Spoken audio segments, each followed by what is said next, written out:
دریا کو یا ہم پار کر کے آئیں، یعنی جوش دلانے کے انداز میں کہ یہ لوگ جوش میں آ کر کے دریا پار کر کے چلے جائیں گے۔ اس کے پہلے اسلامی فوج کے جو سپہ سالار تھے، فوج کے کمانڈر ان چیف تھے، وہ چلے گئے تھے دریا پار کر کے بڑے جوش والے انداز میں، اور یہ ان کی غلطی ثابت ہوئی تھی۔ یہاں مثنیٰ بن حارثہ نے وہ غلطی نہیں دہرائی اور انہوں نے کہا، مہران کو یہ کہلوا بھیجا جو کہ دشمن فوج کا کمانڈر تھا، اس کو یہ کہلوا بھیجا کہ آپ دریا پار کر کے چلے آئیے، جو سامنے ریور ہے نا، آپ پار کر کے چلے آئیے۔ اس طریقے سے ان کو بڑی تنگ جگہ میں بلا کر کے ان کے ساتھ مقابلے کے بارے میں مثنیٰ بن حارثہ رضی اللہ تعالی عنہ نے سوچا۔ اس کے بعد دونوں فوج کا مقابلہ ہوا اور بہت اچھے انداز سے اس کو جو ہے مثنیٰ بن حارثہ نے ترتیب دیا۔ یہ بڑے اچھے فوجی کمانڈر تھے، پہلے بھی میں نے آپ کو ذکر کیا، آپ کے سامنے بیان کیا۔ خالد بن ولید رضی اللہ تعالی عنہ کی جس طرح سے جنگی چالیں ہوتی تھیں، اسی طرح کی مثنیٰ بن حارثہ رضی اللہ تعالی عنہ کی بھی جنگی چالیں ہوتی تھیں۔ اصل میں یہ جنگیں صرف طاقت اور ہتھیاروں سے ہی نہیں لڑی جاتی ہیں، اس میں دماغ کا بھی بہت کام ہوتا ہے، اور اس طرح کی کون سی چال چلی جائے اچانک کہ دشمن کے دانت کھٹے کیے جا سکے، اصل اس کا بھی بڑا اس میں عمل دخل ہوتا ہے، اور اس میں طاقت کی ضرورت ہے، ہتھیار کی ضرورت ہے، لیکن اس کے ساتھ ساتھ یہ دماغ بھی ضروری ہوتا ہے، جو کہ کمانڈر ان چیف جو ہوتا ہے وہ ایسی جو ہے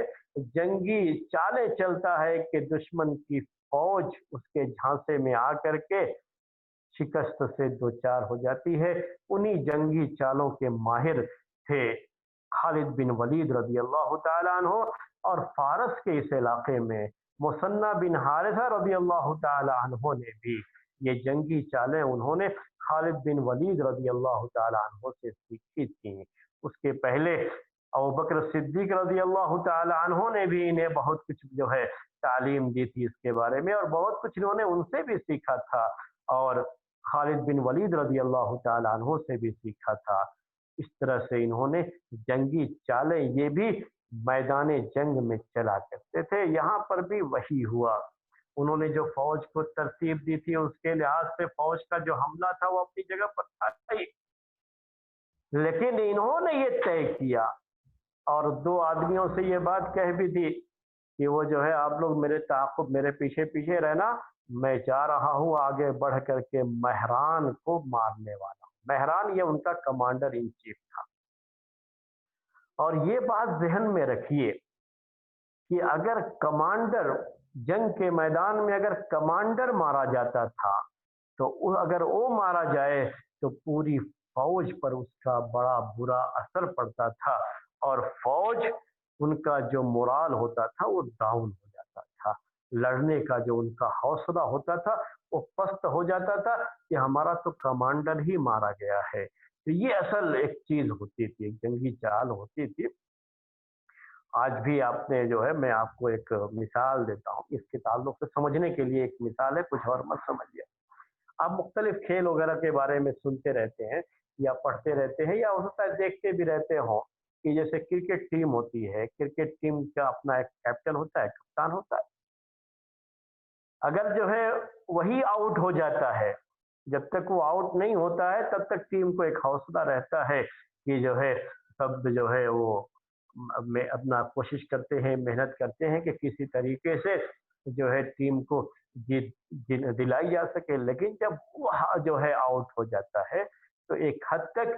سمجھ لیجئے کہ گویا کہ ٹیم اپنے ہارنے کے بارے میں سوچنے لگتی ہے، دوسرے لوگوں کے اندر بھی پسپائی کا معاملہ آ جاتا ہے، ان کا مورال بھی تھوڑا ڈاؤن ہو جاتا ہے اس کے بعد۔ تو یہی معاملہ کمانڈر ان چیف کا بھی ہوتا تھا، جب کمانڈر مارا جاتا تھا جنگ کے میدان میں تو فوج پر اس کا برا اثر پڑتا تھا۔